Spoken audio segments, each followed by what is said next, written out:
ॐ ज्ञानतिमिरन्दस्य ज्ञानाञ्जनाशलाकाय चक्षुरुन्मिलितं येन तस्मै श्रीगुरुवे नमः। श्रीचैतन्यं मनोभीष्टं स्थापितं येन भूतले स्वयं रूप कदा मह्यं ददाति स्वपदान्तिकं। नमो विष्णुपदाय कृष्णपृष्ठाय भूतले श्रीमते भक्तिवेदांत स्वामिनिति नामिने। नमस्ते सरस्वते देवे गौरवाणी प्रचारिणे निर्विशेष शून्यवादी पाश्चात्य देश तारिणे। जय श्री कृष्ण चैतन्य प्रभु नित्यानंद श्री अद्वैत गदाधर श्रीवासादि गौर भक्त वृंद। हरे कृष्णा कृष्णा कृष्णा हरे हरे, हरे राम राम राम हरे हरे। प्रभूजी अजून एक माताजींचं नाव घेतं का? अचिंत्य मोहिनी माताजींचं नाव. तर आपण कुठल्या श्लोक वरती होतो काही आठवण आहे का कोणाला? 8व्या श्लोक वरती आलो, पोचलो आपण. चला बरं.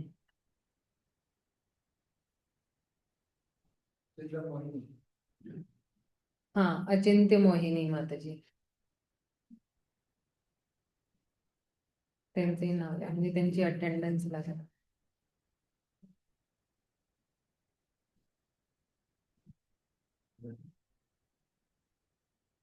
तर 7व्या श्लोक मध्ये आपण काय बघितलं होतं की जे प्रत्येक जीवात्मामध्ये हा जो आध्यात्मिक जी चेतना बघतो किंवा आध्यात्मिक स्फुल्लिंग बघतो, तर तो जो आहे आणि तो बघतो की हा भगवंताबरोबर जुडलेला आहे, तरच तो खरा ज्ञानी आहे. आणि मग त्याच्यासाठी मग काही भ्रम नाही आहे आणि काही त्याला जे आहे ते दुःख नाही असणार. मग पण आता 8व्या मंत्रामध्ये काय म्हणतात?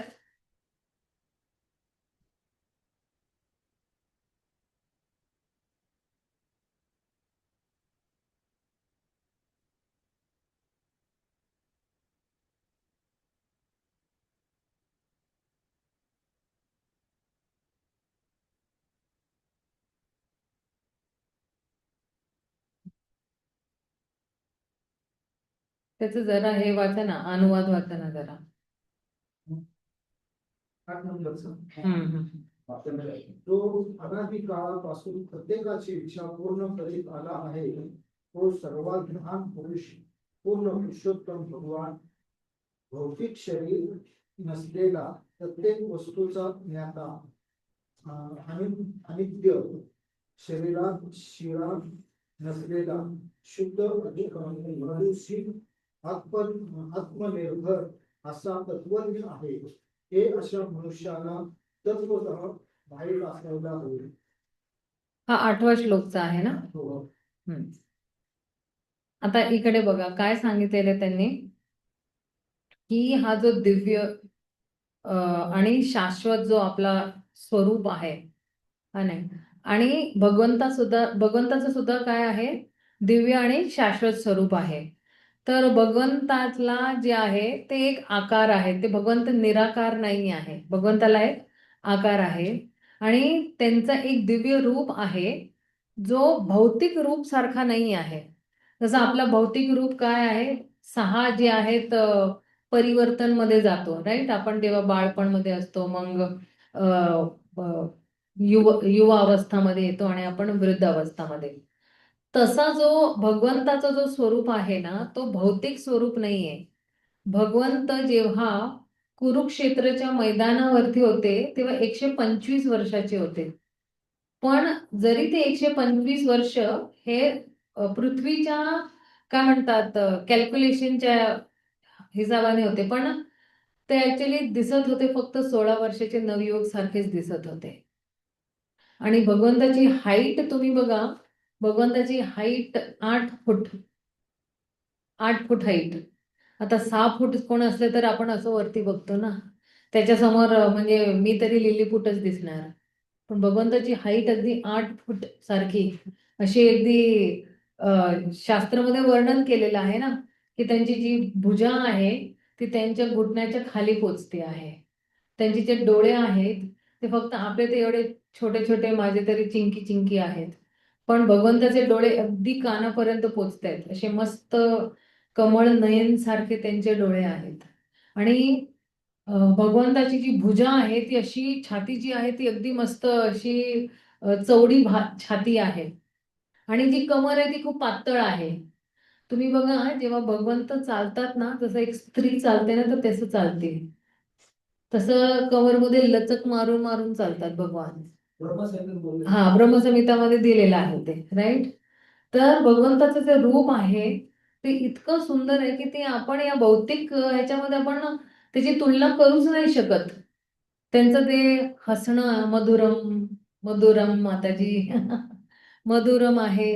त्यांचं चालणं मधुरम, त्यांचं बोलणं मधुरम, त्यांचं खाणं मधुरम, त्यांचं नाचणं मधुरम, सगळंच मधुर आहे त्यांचं. तर लोक म्हणतात की नाही नाही, भगवंत निराकार आहे, निराकार आहे. कितीतरी ते ब्रह्मकुमारीवाले आहेत, ते दुसरे जे आहेत ते बुद्धिस्ट आहेत, ते सगळे ते म्हणतात भगवंत निराकार आहे, भगवंत निराकार आहे. पण हे जे निराकारवादी असतात ते ज्ञान योगी असतात. हे ज्ञान योगी जास्तीत जास्त कुठं पोचू शकतात? ब्रह्मज्योतीपर्यंत पोचतात. आणि तिथंही त्यांची गॅरंटी नाही की ते जे वर तिकडनं भगवद्धामवरती जाऊ शकतात. ते परत खाली येतात. मग भगवद्गीतामध्ये लिहिलेलं आहे की जेव्हा परत खाली येतात ना, तर ते कुठलं तरी जसं नाही का धार्मिक कार्य करतात, किंवा समाज कार्य करणार, किंवा हॉस्पिटल उघडणार, किंवा शाळा उघडणार, असं कार्य करतात. त्यांना मिळेल, वैष्णव परिवारमध्ये मिळेल जन्म, पण जो आहे ते जे आहे त्याचे सामाजिक कार्यामध्येच लिप्त होणार.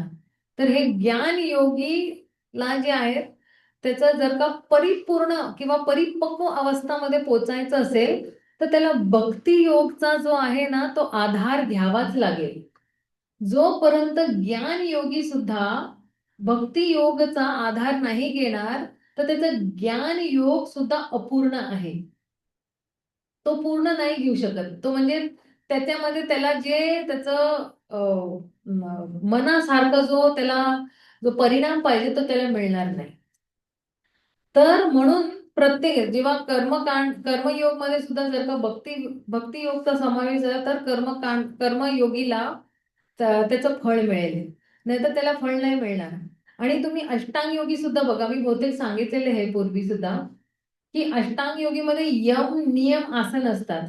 तर अष्टांग योगी काय करतो ना, त्याने यम केला आणि त्याच्यावरती त्याला त्याचा मास्टर म्हणजे त्याच्यामध्ये तो काय म्हणतात माहिर झाला, त्याला त्याची सिद्धी प्राप्त झाली यम मध्ये.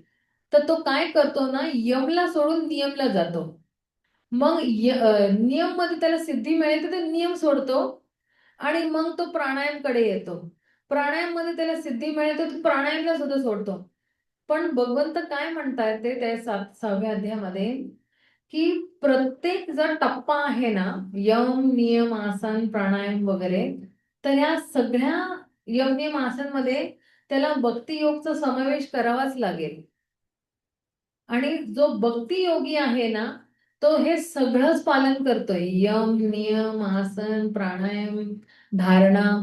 प्राणायाम तुम्ही म्हणाल प्राणायाम आपण कसं करतोय, पण सकाळी उठून उठून जेव्हा आपण हरे कृष्ण महामंत्राची माळा करतोय तर श्वास पुढे सोडतोय आणि खाली घेतोय ना, तर आपण प्राणायामच करतोय. काय करतोय अजून आपण, राईट.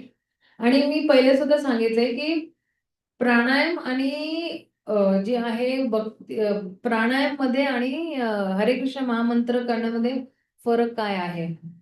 तर प्राणायाम जे आहे ना मनाला शांत करेल, पण मनाला पवित्र नाही करणार. पण जेव्हा आपण हरे कृष्ण महामंत्राची माळा करतोय ना, तर हरे कृष्ण महामंत्र आपल्या मनाला पवित्र करतोय.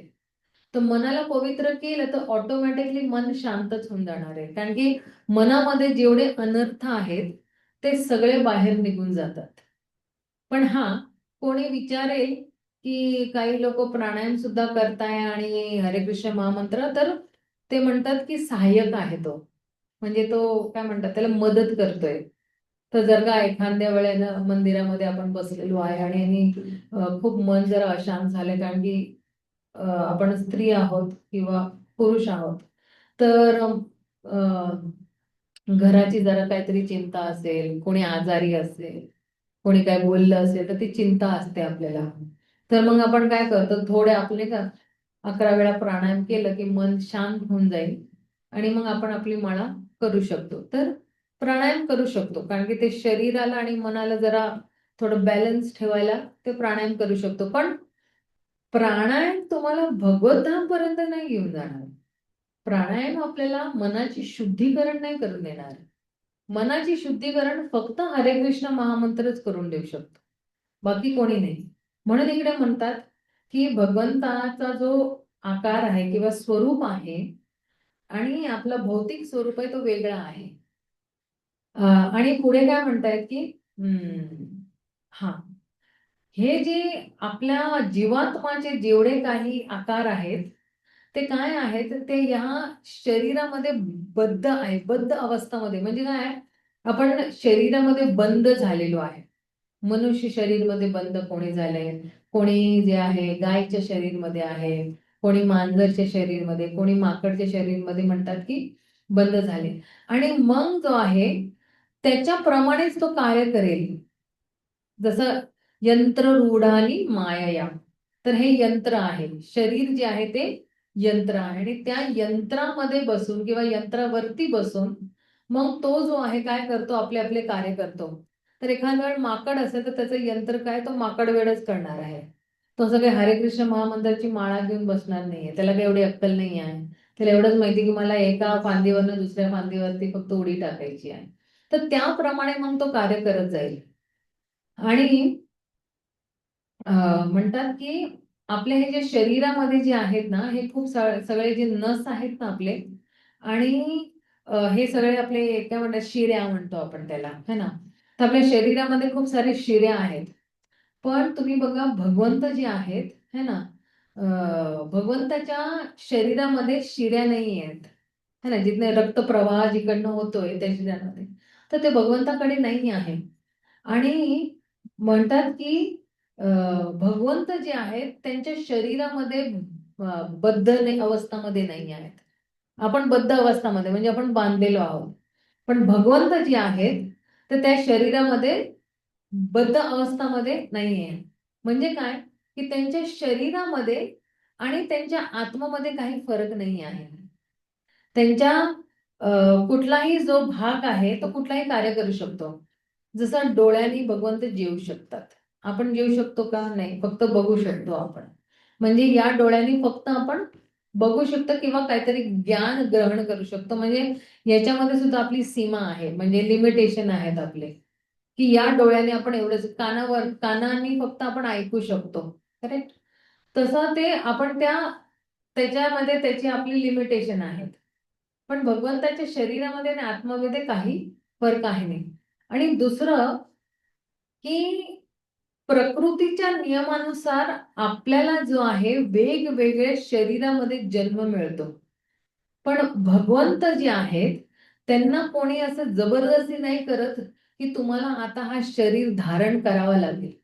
भगवंत जेव्हा इकडे येतात, शुक रूप मध्ये येतात किंवा कूर्मा रूप मध्ये येतात, तर ते स्वतःच्या इच्छाने ते स्वरूप घेतात. कोणी त्यांना जबरदस्ती नाही करत. आणि आपण जेव्हा मनुष्य शरीर किंवा गायचं शरीर आहे किंवा हातीचं आहे किंवा मांजरचं आहे, तर ऍक्च्युली आपण आपल्या कर्मानुसार आपल्याला तो जन्म मिळतो, हातीचा किंवा गायचा जो काही आहे तो तसं. तर हा आणि आपल्या आणि भगवंतामधला फरक आहे. आणि बद्ध अवस्थामध्ये आपलं शरीर आणि आपला आत्मा दोन्ही वेगळे आहेत, है ना. कारण की काय, आत्मा शरीर मधनं बाहेर निघून जाते ना आणि दुसऱ्या शरीरमध्ये प्रवेश करते. कधी आपण ऐकलंय का कृष्णाची आत्मा निघाली आणि दुसऱ्या ह्याच्यामध्ये प्रवेश केली? नाही ना. आपण नेहमी मनुष्यांनाच बघतो ना, की मनुष्याची आत्मा निघाली आणि दुसऱ्या शरीरमध्ये. तर कृष्णाची आत्मा आणि शरीर मध्ये काय फरक नाही, पण आपल्या आत्मा आणि शरीर मध्ये जमीन आसमानीचा फरक आहे. आपल्याला तोच शरीर मिळतो ज्याप्रमाणे आपण कर्म केलेले आहेत. तोच दुसरा जो जन्म मिळतो आपल्याला किंवा दुसरं शरीर जो मिळतो ते आपण जे कर्म केले त्याप्रमाणे आपल्याला तो शरीर मिळतो.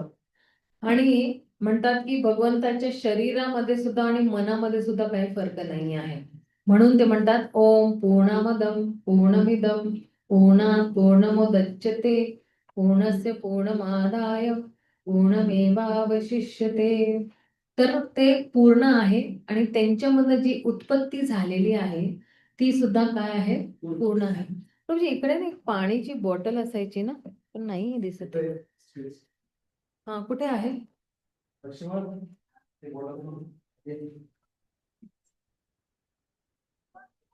अच्छा त्याचं नाव लक्ष्मण आहे का? अच्छा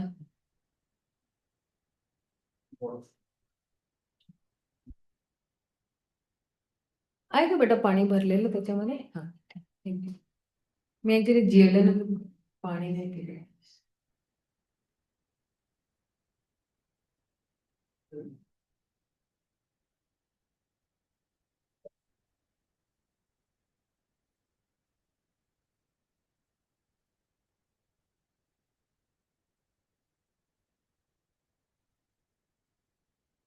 आणि ब्रह्मसंहितामध्ये काय सांगितलेलं इकडे? ईश्वर परम कृष्ण सच्चिदानंद विग्रह अनादिरादिर गोविंद सर्व कारण कारण. तर भगवंत जे आहे सच्चित आनंद विग्रह आहे. म्हणजे काय की त्यांचा जो स्वरूप आहे तो शाश्वत स्वरूप आहे. सत सुद्धा आहे, चित सुद्धा आहे आणि आनंद सुद्धा. चित म्हणजे काय की परमनंट, शाश्वत त्यांचा जो रूप आहे तो. आणि त्यांचा जो स्वरूप आहे तो जो आहे तो दिव्य स्वरूप आहे. असं नाहीये की तो असं कुठंतरी साधारण स्वरूप आहे भगवंताचा. तर सच्चित आनंद. म्हणूनच म्हणतात की त्यांना वेगळं शरीर आणि मन किंवा आत्मा नाही लागत. जसं आपल्याला आपल्याला शरीर वेगळं आणि आपली आत्मा वेगळी आहे. आणि वैदिक साहित्यामध्ये काय म्हणतात की भगवंताचं शरीर जे आहे ते दिव्य आहे आणि माझं शरीर जे आहे ते बद्ध जीव आहे. मी बद्ध अवस्थामध्ये आहे. तर मी या शरीरामध्ये बांधलेली आहे माझ्या पूर्व कर्मानुसार. आणि म्हणून जे आहे ते म्हणतात की कधी कधी ते म्हणतात की भगवंत जे आहेत भगवंताच्या शरीरमध्ये आणि मनामध्ये काही अंतर नाही आहे. तर काही लोक म्हणतात की त्यांच्या तो भगवंत जो आहे तो निराकार आहे. पण ह्याचा हा अर्थ आहे की त्यांचा जो स्वरूप आहे तो आपल्यासारखा नाही आहे, है ना. अं, आणि ब्रह्मसंहितामध्ये पुढे काय सांगतायत त्या श्लोकमध्ये 5.32 मध्ये. तो काय श्लोक आहे 5.32?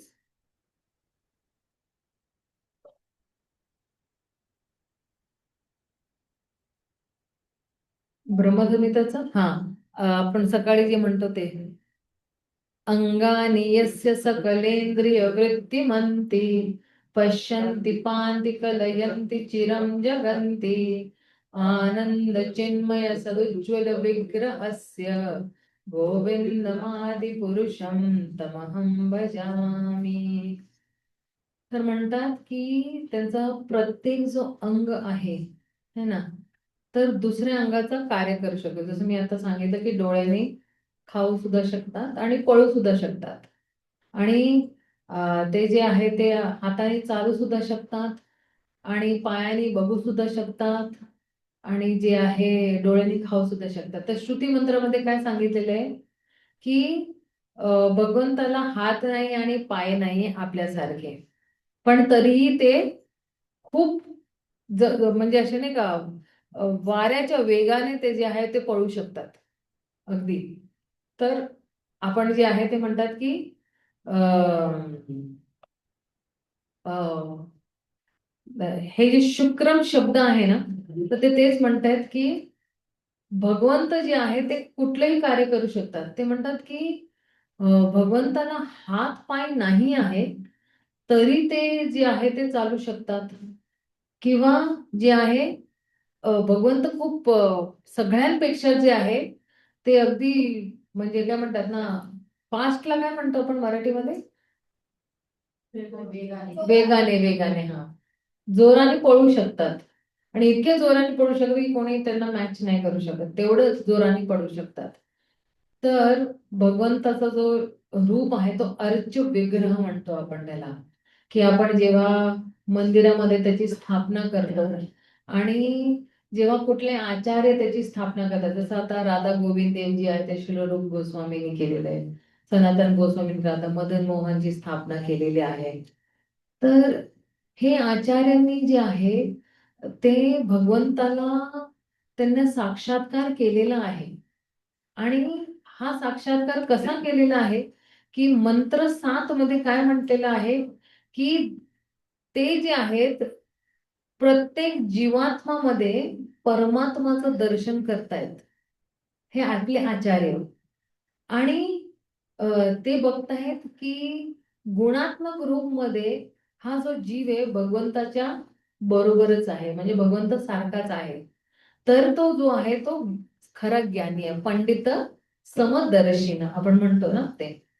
तर भगवद्गीतामध्ये भगवंत तेच म्हणतात ना, की जे कोणी दगडमध्ये, हत्तीमध्ये, वृक्षमध्ये, सगळ्यांमध्ये परमात्मा देव तोच पंडित समदर्शिन आहे.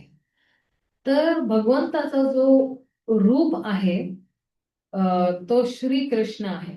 आणि मग श्री कृष्ण त्यांचा विस्तार करतात बलदेव, राम, नरसिंह वनामध्ये. आणि हे सगळे जे रूप आहेत ते गुणात्मक रूप मध्ये जे आहे ते बरोबर कृष्ण सारखेच आहे. आणि अर्च विग्रह जे आहे ते सुद्धा जे आहेत गुणात्मक रूप मध्ये जे आहे ते भगवंताचाच विस्तार आहे, श्री कृष्णांचाच विस्तार आहे. का? कारण की आपले जे आचार्य आहेत ते भगवंताचे शुद्ध भक्त आहेत. ते जेव्हा विनंती करतात, ते जेव्हा प्रार्थना करतात, ते जेव्हा भगवंताला रिक्वेस्ट करतात, तेव्हा भगवंत येऊन त्या विग्रहामध्ये जे आहे ते अ, अ, म्हणजे साक्षात बसतात आणि आपली सेवा स्वीकार करतात. तर जेव्हा आपण अर्च विग्रह जो आहे अ, अर्च विग्रहाच्या माध्यमाने आपण भगवंताकडे पोहोचू शकतो. जे कोणी अर्च विग्रहाची घरी सेवा करत असेल तर तो का? कारण की त्या भक्ताची जी काही सेवा आहे तर भगवंत जे आहेत आपल्या जी अचिंत्य शक्ती आहे त्याच्या माध्यमाने ते स्वीकार करतायत. तर तुम्ही बघा कोणी म्हणेल की अच्छा हे अर्च विग्रह आहे तर हे बोलत नाही, चालत नाही, तर आपल्याकडे साक्षी गोपाळची जी कथा आहे ते आपल्याला माहिती आहे. भगवंत बोलत नाही, भगवंत चालत नाही, आणि इकडे सुद्धा तेच दिले ना, भगवंत बोलत नाही, भगवंत चालत नाही. पण साक्षी गोपाळच्या कथेमध्ये काय झालं, भगवंत चालून सुद्धा आले आणि भगवंत बोलले सुद्धा. तर हे भगवंताची खूप कृपा आहे आपल्यासारख्या बद्ध जीवांवरती, की ते विग्रहाच्या रूपमध्ये आपल्या घरी येतात. विग्रहाच्या रूपमध्ये आपल्याला मंदिरमध्ये जे आहे, मंदिरामध्ये सुद्धा आपण विग्रहाचीच सेवा करतो ना. आपण जर का मंदिरमध्ये झाडू मारतोय किंवा किचन मध्ये जाऊन जर का भांडी घासतोय, आणि तुम्ही डीटी किचन मध्ये जावा किंवा आपण डीओटी किचन मध्ये, काय कम्युनिटी किचन म्हणतो त्याला आपण, ते भक्तांचं किचन असतं जिकडे भक्तांसाठी भोग बनवतात. तर त्याच्यामध्ये सुद्धा काही जे आहे तो अंतर नाही आहे. त्याच्यामध्ये जे आहे ते एकच आहे. हा, कारण की भक्तांच्या किचन मध्ये भगवंतालाच पहिला भोग लागतो, तो भगवंताचीच सेवा होतीये. आणि मग जे भगवंताचे प्रिय भक्त आहेत त्यांच्यासाठी ते जे प्रसाद जे आहेत ते बनतो आहे आणि त्यांना वितरण होत आहे ते मग तो प्रसाद भगवंताने घेतल्यानंतर. तर हे जे अर्च विग्रह आहेत ते जेव्हा आचार्यांच्या प्रार्थनामुळे ते येतात तर ते अगदी जसे ओरिजिनल असतात ना तसंच काम करतात. आता तुम्ही बघा राधा रासबिहारीमध्ये जाऊन बघणार ना, तर त्यांचा तो टेलर असतो ना, तर तो टेलर म्हणतो कधी कधी तो माप जो असतो ना, अर्धा 1 इंच आहे ना, नेहमी फरक दिसतोच त्यांना प्रत्येक वर्षी. काय ना काहीतरी अर्धा इंच कमी झालेला असतो किंवा अर्धा इंच वाढलेला असतो किंवा पाऊण इंच जास्त झालेला असतो गेल्या वर्षापेक्षा. तर सारखं त्यांना माप बदलावं लागतं. तर हाच ऍक्च्युली प्रमाण आहे, की भगवंत जे आहे जर का एखाद्या वेळेला भक्तांनी खूप प्रेमाने खायला दिलं तर भगवंत जरा हे होऊन जातात है ना. तर हे अर्च विग्रह जे आहे हे आपल्यासाठीच जे आहेत अवतरित होतात. आणि जे मूर्ख लोक ज्यांच्याकडे काही ज्ञान नाही आहे, तर ते अर्च विग्रहाला जे आहे ते मान्यता देत नाही किंवा त्यांची सेवा नाही करत, है ना. पण अर्च विग्रहाची सेवा कोण करतो? जे शुद्ध भक्त होऊन जातो तो करतो. आणि कोणी म्हणेल, मी तर शुद्ध भक्त नाहीये, मग मी कशी सेवा करणार? घरी सुद्धा माझ्या अर्च विग्रह नाहीये. पण घरी, आपल्या घरी फोटो आहे ना? किती लोकांच्या घरी फोटो आहे? हा. आणि किती लोकांच्या घरी अर्च विग्रह आहे? तर ज्यांच्या घरी फोटो आहे ना, त्यांना जे आहे असं म्हणजे असं नाही का, निराश व्हायची गरज नाही आहे. कारण की जे वृंदावन चंद्र तिकडे ते तुमच्या घरी फोटोच्या रूपमध्ये आलेले आहेत. आता आपल्याला काय करायचंय? फक्त फोटोंना रोज पुसायचं आहे. ती फोटोच्या खालची जागा पुसायची, पाठीमागची जागा पुसायची आहे. आणि तेच आपले विग्रह आहे. तेच विग्रहाच्या रूपमध्ये आलेले आहेत. आणि काय, झोपताना जे आहे फक्त फोटोला अशी उलट करून ठेवायचं आहे, बस, दुसरं काय नाही. आणि हे सगळे 5-10 मिनिटाचं काम आहे. पूर्ण दिवसात विग्रहाची सेवा तुम्ही बघाल तर सकाळी 5 मिनिट आणि रात्री 5 मिनिट बस झाली. कारण की 5 मिनिट फक्त फोटो पुसायला लागतं, जास्त नाही लागत ना. कारण की एक ओला कपडा मारला, एक सुका कपडा मारला आणि बस आपले फुलं लावली, आरती केली, 5-10 मिनिटात आपलं काम होऊन जातं. आणि रात्री सुद्धा थोडं फोटो पुसून घेतला आणि त्यांना झोपायला घातलं. एखाद्या वेळ जर का सर्दी असली तर आपण काय करतो, एक छोटासा शॉलचा तुकडा घेतो आणि मग त्यांना ओढतो, की असं सजीव भाव म्हणतो आपण त्याला. तर सजीव भावाने जर का फोटोवरती सुद्धा आपण जे काय आहे ते केलं ना, तरी भगवंत स्वीकार करतात. तर हा भाव जर का ठेवला तरी चांगला आहे. नाही तर गरमीमध्ये नाही का, असं एक छोटस मटकं ठेवतो आपण, है ना, भगवंताला जे गार गार पाणी, किंवा मग छोटासा पंखा लावतो. किंवा काही लोकांकडे जर का चांगले पैसे तर ते एसी लावू शकतात. पण निदान छोटा पंखा तरी लावतो आपण त्यांच्या समोर, की मग जे आहे ते त्यांना जरा चांगलं गार गार वाटायला पाहिजे. तर हा सजीव भाव ठेवायला पाहिजे. जे आपल्याला स्पर्श होते त्यांनाही स्पर्श व्हायला पाहिजे. जर का